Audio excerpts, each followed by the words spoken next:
बैठल बानी पर्वत पर भोला जी, लागी गम के देखो भोला जी।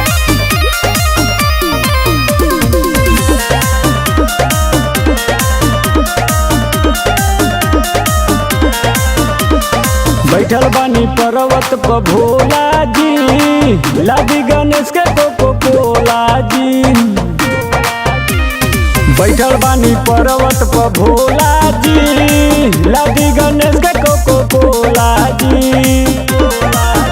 अब तो भंगिया के मांगतानी गोला जी, सुनिए भोला जी, सुनिए भोला जी, जाके लिया दी गणेश के कोको कोला जी। सुनिए भोला जी, सुनिए भोला जी, जाके लिया दी गणेश के कोको कोला जी। गणेश के कोको कोला जी,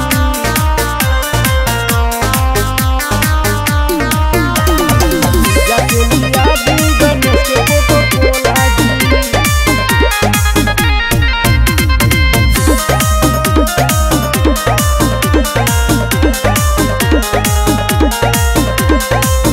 खायल छोड़िए भोला जी बेल पतई, खायल करिए भोला जी दूध मलाई। खायल छोड़िए भोला जी बेल पतई, खायल करिए भोला जी दूध मलाई। तनी बबुआ के जाके लदी छोला जी, सुनिए भोला जी, सुनिए भोला जी, जाके लिया दी गणेश के कोको कोला जी। सुनिए भोला जी, सुनिए भोला जी, जाके लिया दी गणेश के कोको कोला जी। जाके लिया दी गणेश के कोको कोला जी, जाके लिया दी गणेश के कोको कोला जी।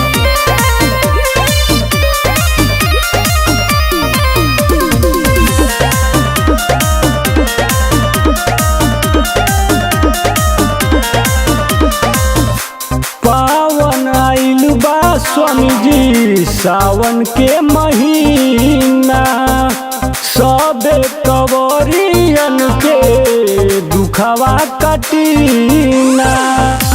पावन आइल बा स्वामी जी सावन के महीना, सबे कवरियन के दुखवा कटीना। नहीं सुनिला तो दुख बड़ा होला जी, सुनिए भोला जी, सुनिए भोला जी, जाके लिया दी गणेश के कोको कोला जी। सुनिए भोला जी, सुनिए भोला जी, जाके लिया दी गणेश के कोको कोला जी। अरे सुनिए स्वामी जी।